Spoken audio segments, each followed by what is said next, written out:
Let's take a faraway voyage into the voids of time, to a place without sadness or despair, and where love will never die.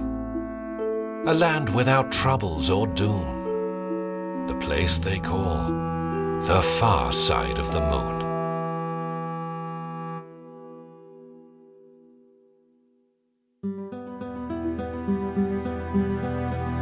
In the 17th century in Bologna, there once lived a monk named Giovanni Battista Riccioli. His name would have gone forgotten if it weren't for one thing: the moon. Riccioli drew his first map of the moon and gave rise to a tradition existing through the centuries. He named lunar craters after scholars, starting with himself. And what a passion! It was Aristotle who called the moon a mirror that reflects all that happens on Earth. Hundreds of years passed, and in 1964, one of these lunar craters was named Ludwig Boltzmann.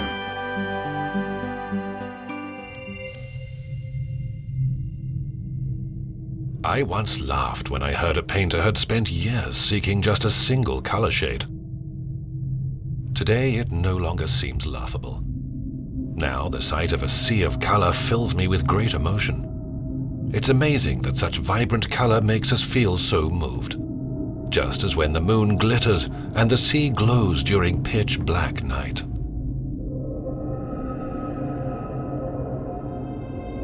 In late August 1906, in a small resort town of Duino in northern Italy, a married couple arrived that attracted attention.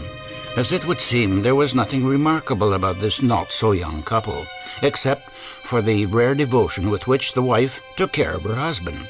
So what makes him so special? The object of interest was her husband, Ludwig Boltzmann, an outstanding physicist and mathematician who, as became known to everybody, refuted the death of the universe. This theory is by no means an exaggeration. At the end of the 19th century, the Austrian scientific genius Ludwig Boltzmann actually rejected the hypothesis of the heat death of the universe. All physicists now accept this theory today. Physics will forever contain 6 of his fundamental works: the Maxwell-Boltzmann distribution, the law of increasing entropy, Boltzmann's H theorem, the Boltzmann kinetic equation, the Stefan-Boltzmann law of radiation, Boltzmann's universal constant, and lastly, Boltzmann's connection between entropy and probability. With these difficult formulas, Ludwig Boltzmann described the life of the universe. But behind these formulas lies the story of a troubled life, his triumph and his tragedy. This is despite the verdict of physicist Engelbert Broda, who wrote in his book about his scientific idol: "The life of Ludwig Boltzmann went by without particular events and incidents." One cannot, alas, agree with this assumption. September the 1st, 1906, Duino, Italy. The philosopher Hegel once lamented that nature could not produce his philosophical system in all its perfection. Mathematicians also have similar regrets. The excellence of their formulas overshadows the real world, and the torments of a poet are like that of a theoretical physicist. Masterpieces written in their blood and higher wisdom bordering on insanity. Ludwig Edward Boltzmann, academician of the Austrian Academy of Sciences, was in his 63rd year. Earlier, the world scientific community had celebrated his 60th birthday on February 20th, 1904. The professor was greeted with speeches and congratulations. Everything seemed fine, but a letter from his wife, Henriette Boltzmann, to their daughter Ida, said otherwise. Your father gets worse every day. I have lost my faith in our future. Ludwig Boltzmann wrote to the philosopher Franz Brentano. Unfortunately, I am not very well at all at the moment. Massive mental depression has remained. I'm so jealous of your constant sunny disposition.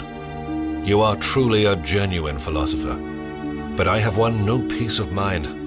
Alas, I'm poorly and unhappy. So what happened to Ludwig Boltzmann? 1894, Vienna. A lively meeting took place at the Academy of Sciences. The renowned physicist and philosopher Ernst Mach declared, "I don't believe that atoms exist." He was supported by the respected physicist, chemist, and philosopher Wilhelm Ostwald, a future Nobel Prize winner, who announced that the idea of atoms and molecules only hinders the understanding of nature. He gave priority to energy, which could help to explain things better. The two leaders of science declared atoms and molecules to be symbols of obscurantism. Boltzmann didn't know how to respond. The ancient Greek philosophers, Leucippus and Democritus, were the first to assert that the world consisted of atoms. Science had developed through the centuries on the very basis of atomism. Now all of a sudden this theory was being rejected. The main argument from Ernst Mach was, "There are no atoms. I haven't seen a single atom," which was taken up by his students. The number of supporters of Ostwald's theory of energy increased rapidly. Boltzmann understood the disastrous situation. This was a threat to the research of generations of scholars as well as to his own lifelong work. 1846, Linz, Austria. Ludwig Boltzmann's parents moved to this house from Vienna when he was 2 years old. Boltzmann considered Linz his motherland. It was a quiet, sunny town of his childhood. Being physically feeble, he read a lot and played the piano masterfully. His music teacher was the famous composer Anton Bruckner. Together with his mother, the boy attended organ recitals by his teacher at the local cathedral. My grandfather, Ludwig Boltzmann, was the best pupil in his school.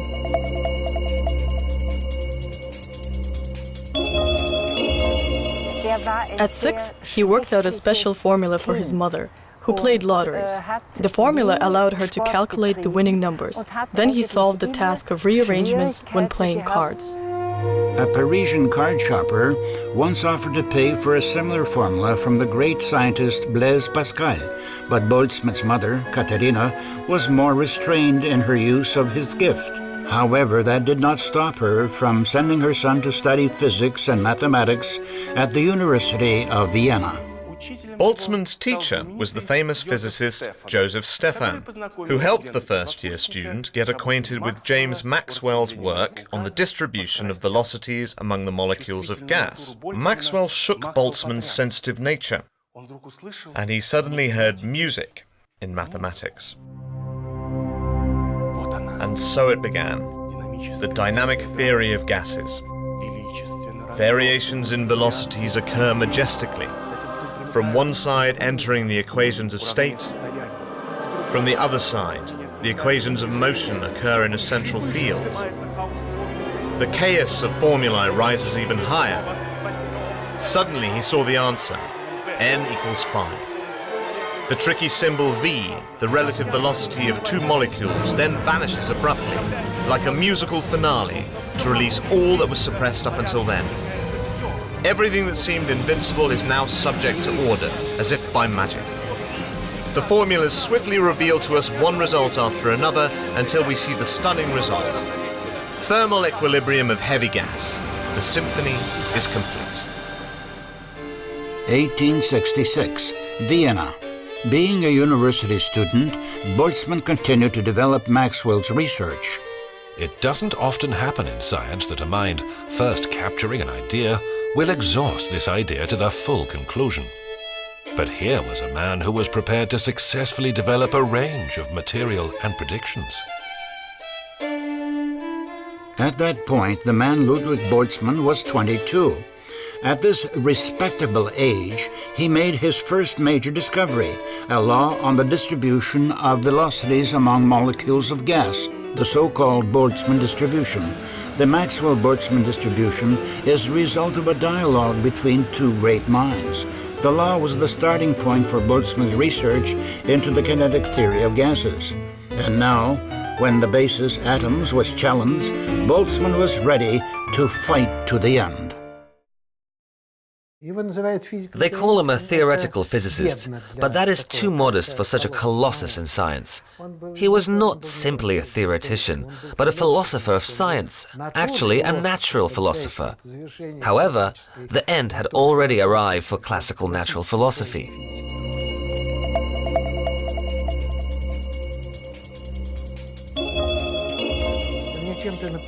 He somehow reminds me of Pierre Bezukhov from Tolstoy's War and Peace.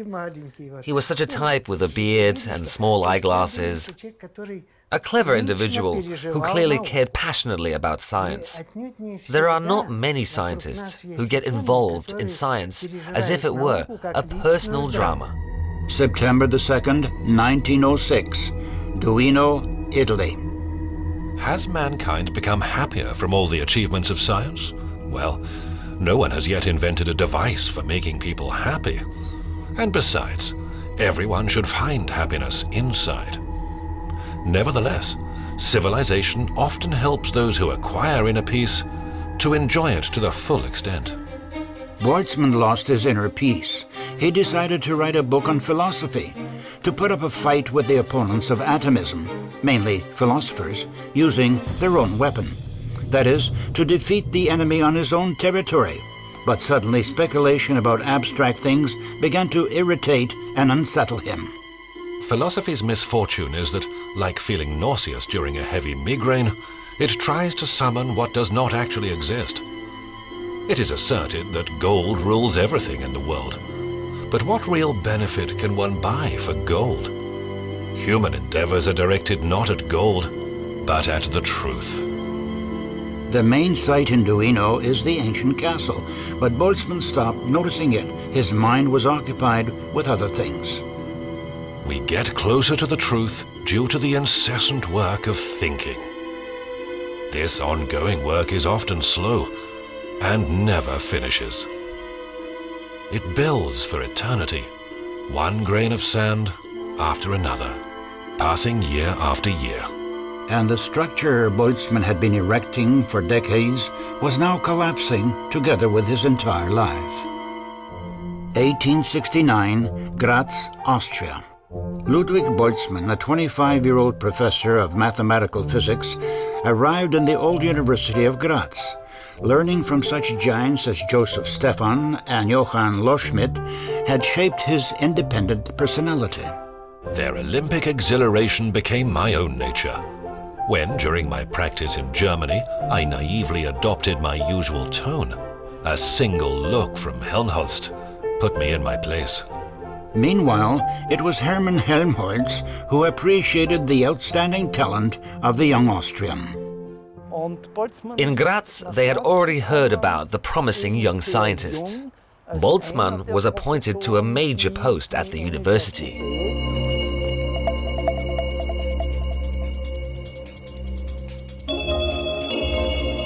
He became professor of theoretical physics and increased the level of teaching to a very high standard. Here in Graz, he deduced his famous H theorem, which became the basis of the theory of irreversible processes. He also carried out tests to determine the dielectric constant of insulators necessary for confirmation of Maxwell's electromagnetic theory of light. The theoretical physicist Ludwig Boltzmann used to say that he despised experiments like a banker despises small change. But his experiments produced instruments which were then passed on to later generations. The university still keeps instruments made to his order. With their help, the young professor explained to his students the laws by which the world had been built. He had a remarkably clear way of giving lectures. For example, while introducing the theory of elasticity and explaining a notion of surface force, Boltzmann said, "Imagine an enormous number of tiny hooks attached to this surface." He started drawing lots of small hooks on the faces of a prism. Young students enjoyed repeating a quote from their professor. "Nature is like a flirtatious girl. You need to knock on her door thrice." Boltzmann actively introduced his students to the world of the unknown. Into the logic of scientific investigation, he brought the substantially new approach of probability. According to the theory of probability, no unclear assumption can be made about a great many different phenomena. So, under certain conditions, heat can spontaneously transfer from a colder to a warmer object.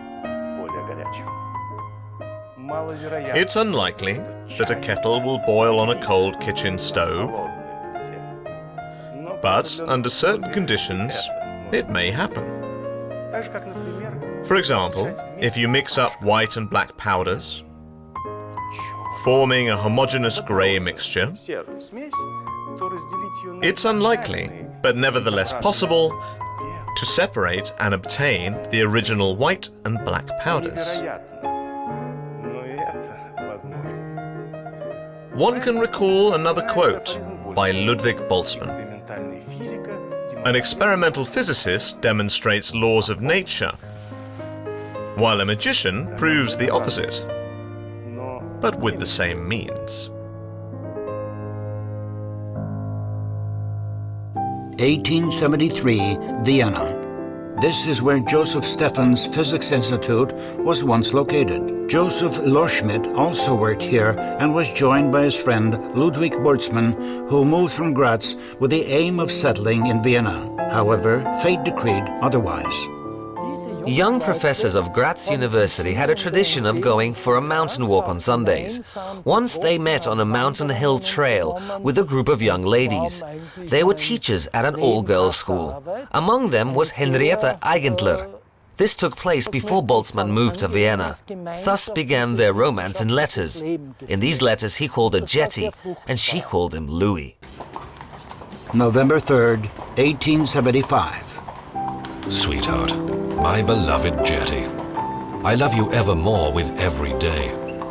I arrived safely, but must confess, when the mountains swiftly disappeared from sight and each minute was carrying me away from you, I couldn't hold tears. Goodbye. Your loving, eternally and invariably Louis kisses you 1,000 times. Kindest regards from my mum, and heart from myself, for the known purpose. December 7th, 1875. Highly respected Professor, most adorable Louis, I so much waited for your letter yesterday. At every doorbell, I ran out to see whether it was the postman. All the roads are snowbound, so I'm afraid you will not be able to come at Christmas. I'm counting the days and missing you. I attended a student party, but when the dancing began, I left. It is better to stay at home alone, look at your portrait, and think about you. Sweetheart, accept this little heart, and my hottest kisses with it. Endlessly kissing you, yours ever, loving and terribly missing you, Jetty. In 1876, Boltzmann got married to Henriette Eigentler and returned to Graz.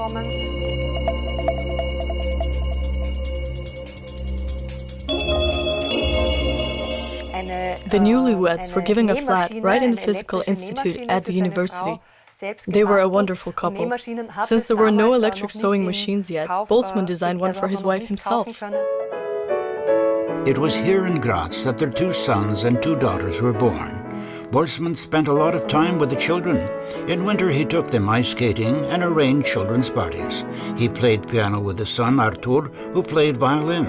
There were also dances, with the respectable Boltzmann, already rector of the university, fooling around and laughing. He also regularly took his children on long outings, telling them about flowers and insects. Once a piece of news spread across Graz. The rector had bought land in the mountains and was building a house. That was how farmers lived, but not the rector. My father told me that Granddad's mood had changed very quickly. When he was going for a walk with his children, something suddenly came over him. He grew quiet and would not communicate, just walked ahead without talking to anybody. His thoughts were busy with the nature of great processes. He introduced the notion of ergodicity, which had not previously existed. This notion opened a new sphere in mathematics and mathematical physics. After Boltzmann, it was adopted by many distinguished scientists across the world.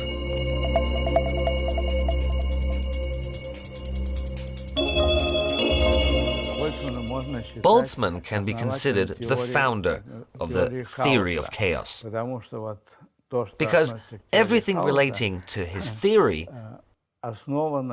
is based on the concepts and ideas that were once put forward by him. The Boltzmann kinetic equation has big and therefore practical applications.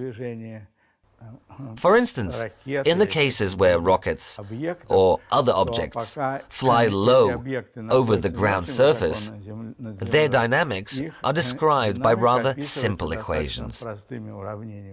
But when these objects enter rarefied spaces with a very low density of gases, then it's necessary to apply the Boltzmann kinetic equation for the description of their dynamics.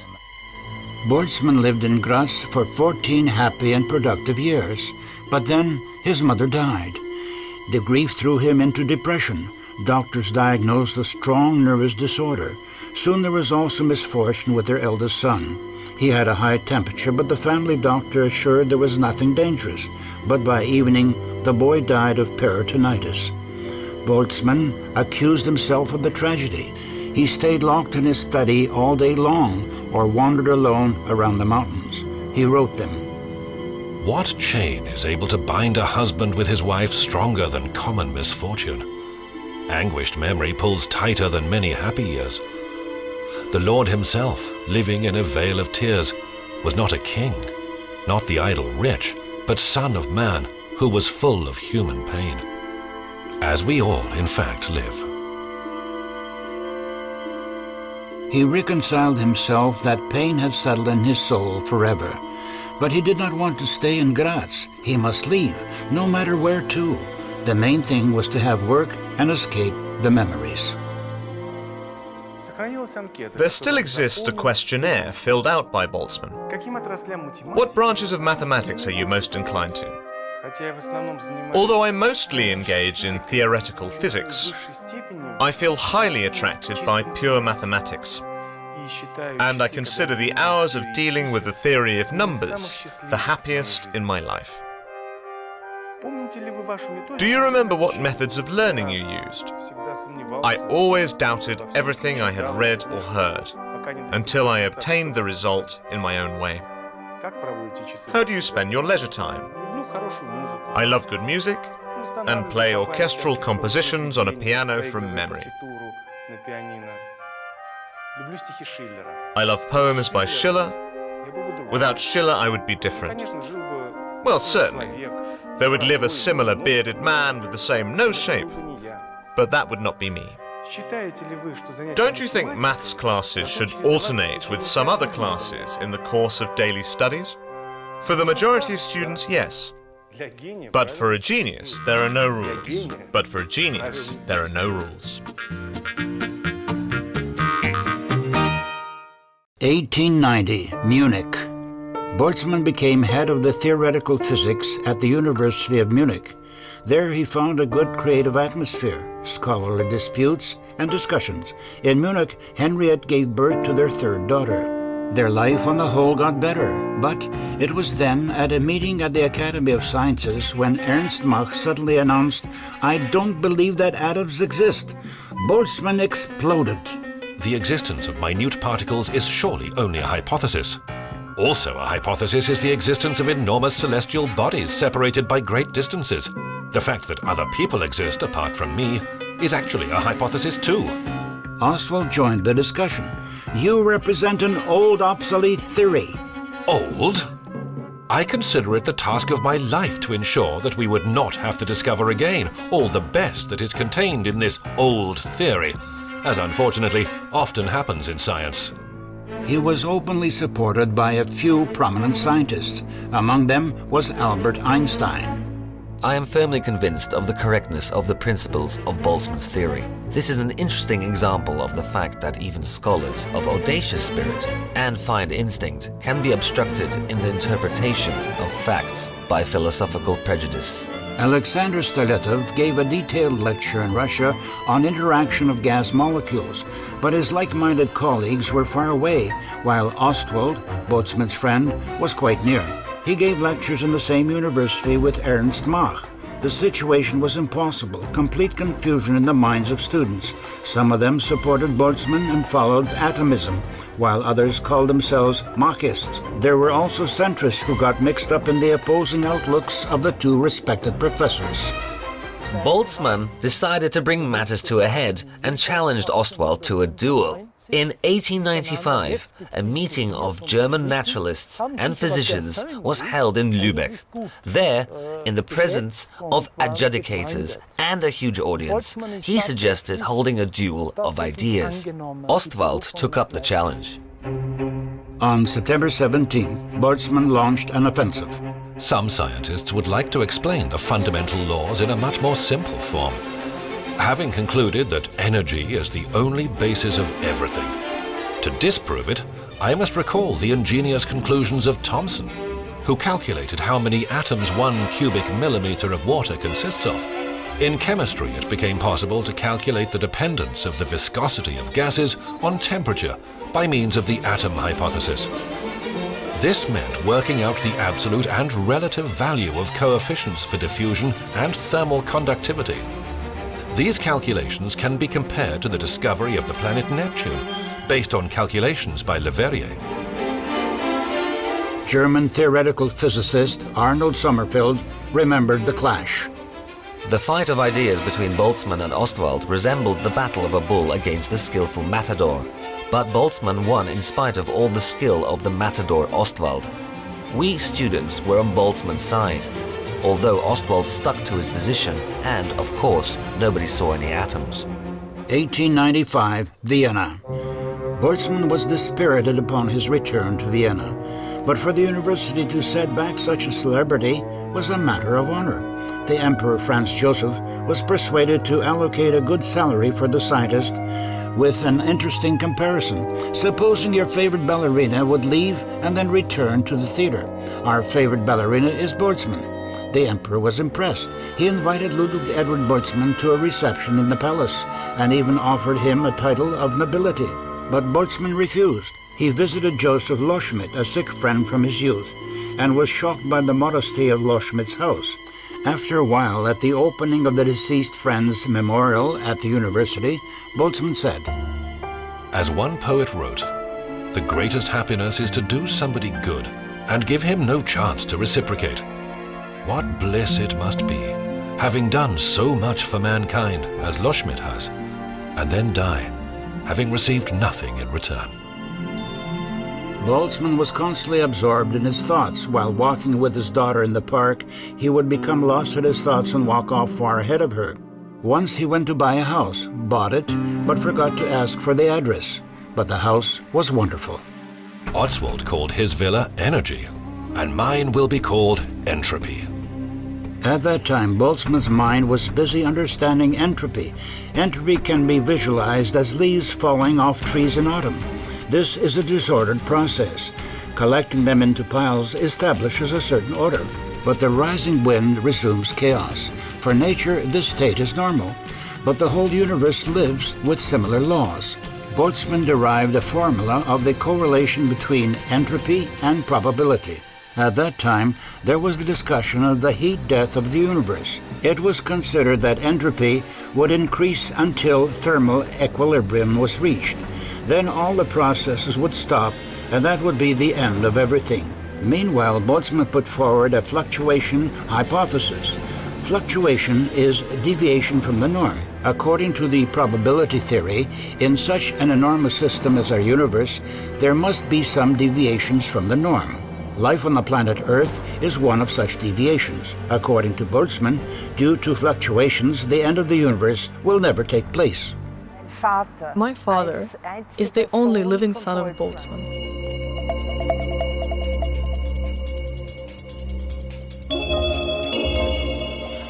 He inherited his archive. It consisted of different drafts of his lectures and a great many various notes.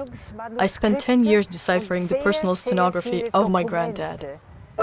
Ludwig Boltzmann, from unpublished material. When a gold coin passes from a rich man to a poor man, the sum of happiness increases. Man is like a draft horse which falls under its load, stays motionless for a while and, lashed with a whip, starts working again.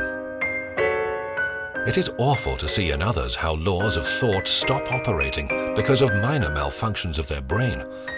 It's even worse to notice it in yourself.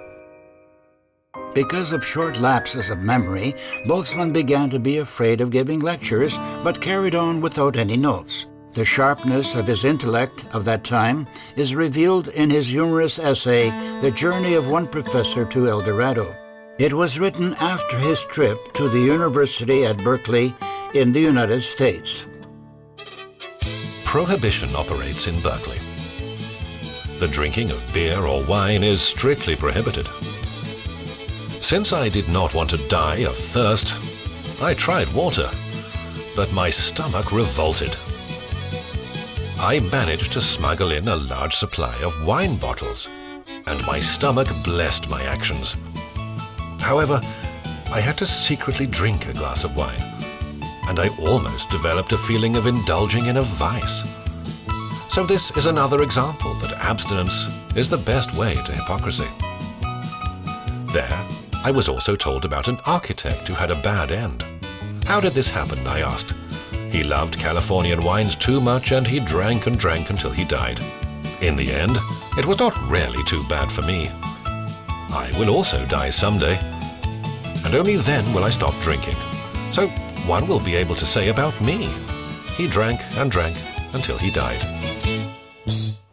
In the autumn of 1904, Boltzmann received a nasty personal attack. Ostwald delivered a lecture at the Vienna Philosophical Society on the energetic theory of happiness. He gave an example of Boltzmann as the unhappiest man in the world, an alien on his land. The attack had to receive a response. After painful doubts, Boltzmann decided to take up philosophy to defeat his opponent in his battlefield as well. His first lecture was attended by 600 people. Newspapers called it a sensation and published what the lecturer said. With hesitation, I followed the call to meddle in philosophy. Though how many times have philosophers meddled in natural sciences? For a long time they have invaded into my sphere, and I could not even understand what they wanted, and therefore I decided to gain more knowledge of philosophy.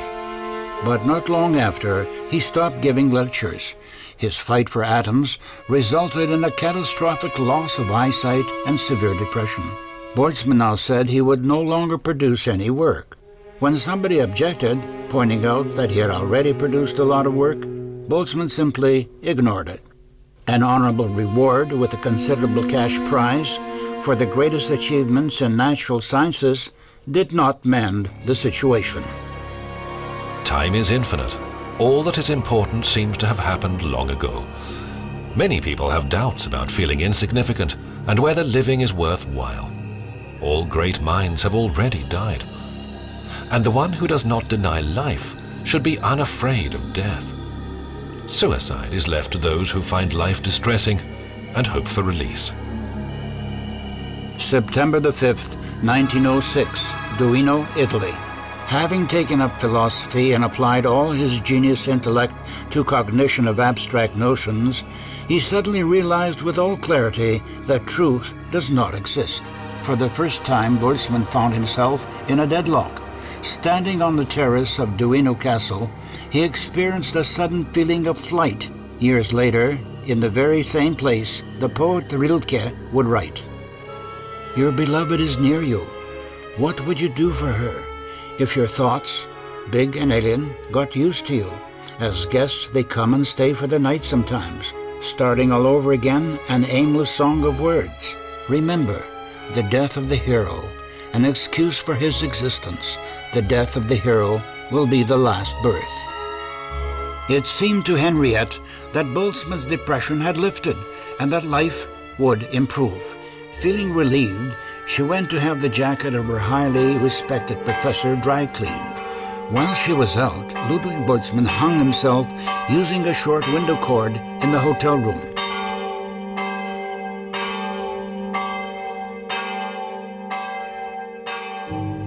Physicist Theodore Ducoudray wrote, We come to this world without our own participation, and we think it natural to leave it not by our own will.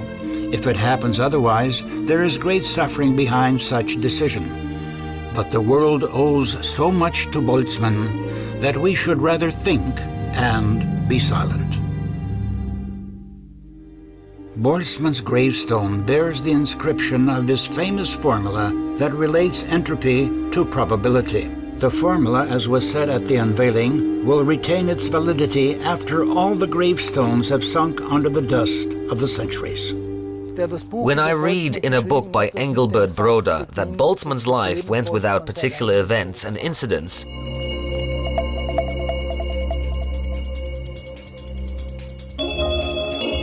I went to him. That was before his death in 1983, and asked for an explanation. Broda agreed that he had been wrong. Boltzmann's last lecture was Explanation of Entropy and Love based on the law of calculation of probabilities. Unfortunately, its text has not been preserved. But there the text of his first lecture on philosophy remains. Boltzmann concluded it in the following way. Ladies and gentlemen, in my lectures, I have to expound complicated theories, intricate conclusions, and evidence that is hard to understand. Forgive me for not telling you anything of the kind today. Today I wanted to give you very little. But it is all I have. The whole of my way of thinking and feeling. What is in the depth of my soul. In other words, myself. In the 10 years after Ludwig Boltzmann's death, with the help of the spinthariscope invented by an Englishman called William Crookes, the world could clearly see atoms. Well, now I do believe, said Mach. In 1918, receiving a Nobel Prize in Physics, Max Planck mentioned Boltzmann with gratitude as the one who had steered his ideas in the right direction. Today, Boltzmann's ideas continue to advance human civilization. Numerous institutes and streets are named after him. In honor of Ludwig Boltzmann, there is a scientific medal and a crater named after him on the far side of the moon. There is a certain greatness to being a millionaire and in the victories of military commanders. But much greater for me is a scientist who, in the most modest conditions and with the most humble means, establishes scientific truths. These truths form the foundation of our knowledge, while the memory of military victories will only be found in history books. No doubt those people who take pleasure in reading Homer and Sophocles belong to a dying breed. But the Pythagorean theorem and the Archimedes principle will remain immortal.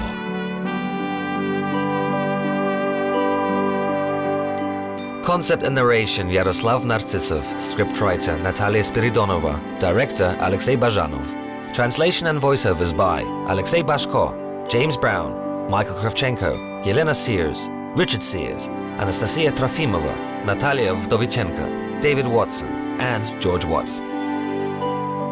The film was created with financial support from the medical research and production complex Biotics and the Scientific Research Institute of Cytochemistry and Molecular Pharmacology.